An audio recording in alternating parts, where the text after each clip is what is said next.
पुराने समय की बात है। कश्मीर के एक गांव में रहने वाला सेठ बिरसा चंद एक बहुत ही कंजूस आदमी था। सेठ के पास धन दौलत की कोई कमी नहीं थी, फिर भी वह पैसे खर्च करने में विश्वास नहीं करता था। सेठ बिरसा चांद का एक मित्र था सुनील। सुनील कोई बहुत रईस तो नहीं था, परंतु भगवान की कृपा से उसके घर में कोई कमी नहीं थी। दोनों की दोस्ती बहुत पुरानी थी। वे एक दूसरे के घर आते जाते रहते थे। सेठ बिरसा चंद की कंजूसी की हद ये थी कि वह अक्सर अपना खाना बचाने के लिए ठीक खाने के समय पर सुनील के घर पहुंच जाता था, और ऐसे समय में कोई घर आए तो उसे खाना खिलाए। बिना भेजना सुनील को अच्छा नहीं लगता था, और बिरसा चंद तो वैसे भी उसका पुराना मित्र था।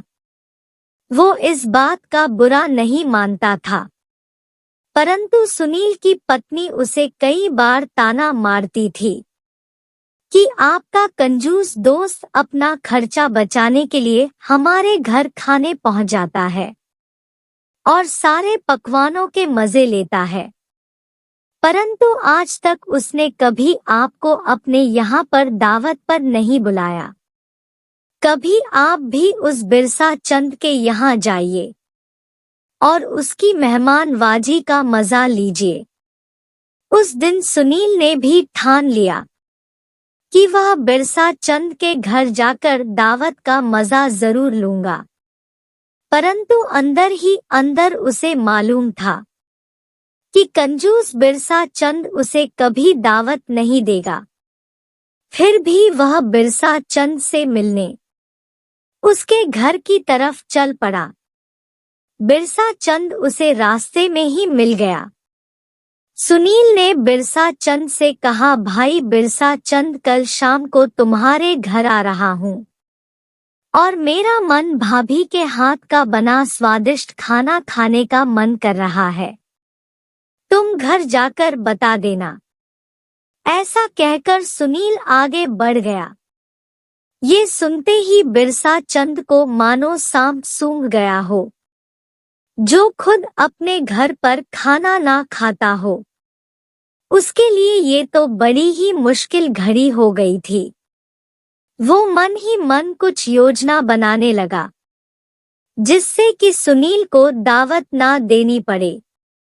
वे फटाफट घर पहुंचा और अपनी पत्नी को समझाते हुए बोला, देखो भगवान, कल सुनील शाम के समय हमारे घर खाना खाने के लिए आने वाला है, इसीलिए मैं शाम के समय घर से निकल जाऊंगा। वो आए तो कह देना कि अचानक मैं जरूरी काम से बाहर गया हूँ, और जो खाना तुमने बनाया होगा थोड़ा सा बचा कर रख लेना, मैं वापस आकर खा लूंगा। सुनील को कह देना कि हम खाना खा चुके हैं। अगर वो कहे कि उसके लिए खाना बना दो, तो तुम कहना कि पति की गैर हाजिरी में मैं ये नहीं कर सकती। उसके साथ बहुत ही तमीज से पेश आना, परंतु उसको खाना नहीं देना। इस तरह समझा बुझकर बिरसा चंद चला गया। शाम होते होते सुनील वहां पहुंचा। जब वो आया तो पत्नी ने वैसा ही किया जैसा सेठ ने उसे समझाया था। पत्नी ने कहा, मुझे बड़ा दुख है कि सेठ जी तो आज बाहर गए हैं। अगर वह घर पर होते तो मैं जरूर आपको मुर्गे की सब्जी बनाकर खिलाती, क्योंकि मुर्गा तो वही मारते हैं। सुनील समझ गया कि यह कंजूस सेठ की चाल है, पर वो भी मानने वाला कहाँ था। सुनील ने कहा, इसमें दुख की क्या बात है, मैं तो हूं ना यहाँ पर खाने के लिए मुर्गा, मैं मार देता हूँ। पत्नी ने कहा, नहीं नहीं, मेरे पति को पता चलेगा कि आपको यह परेशानी उठानी पड़ी। तो वह बहुत नाराज होंगे। आप परेशान ना हो, अभी आप चले जाएं। जब वो घर पर आएंगे तभी आना। सुनील से बोला, अरे इसमें परेशानी कैसी? आप जानती नहीं मैं कितना मेहनती आदमी हूँ, कोई भी काम कर लेता हूँ। जब तक मैं मुर्गा मरता हूँ आप चूल्हा जला लीजिए। जब बिरसा चंद आएगा मैं उसे समझा दूंगा। ये कहकर वह बाहर आंगन में घूमती हुई मुर्गियों में से एक मुर्गा को उठता है। उसने सबसे अच्छे वाला मुर्गा पकड़ लिया था। अभी वह मुर्गी काटने ही वाला था कि बिरसा चंद की पत्नी बोली, तो उसे मत मारो, मेरे पति बस आने वाले ही हैं। पर सुनील कहाँ मानने वाला था। उसने मुर्गे को काट पीट कर सेठ की पत्नी को देते हुए कहा कि इसको पका लो। अब इस मुश्किल से कोई बचाने का तरीका नहीं दिखा तो सेठ की पत्नी मुर्गा पकाने चली गई।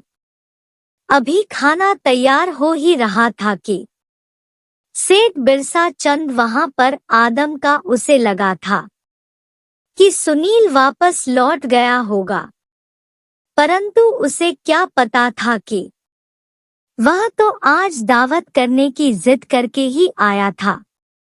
सुनील को घर पर ही देखकर दोनों ने आपस में कुछ देर बातें की। फिर बिरसा चंद तुरंत रसोई घर की तरफ दौड़ा। उसने अपनी पत्नी से पूछा तो पत्नी ने सारी बात उसको बता दी।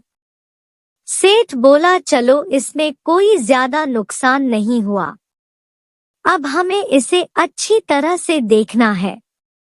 सुनो, मुर्गा जब तैयार हो जाए तो तुम उसे तांबे के बर्तन में परोसना, परंतु बहुत थोड़ा सा ही देना और बाकी का बचा हुआ मुर्गा मुझे मिट्टी के बर्तन में परोस देना, क्योंकि वह मेहमान है तो तांबे के बर्तन में देना ही ठीक रहेगा।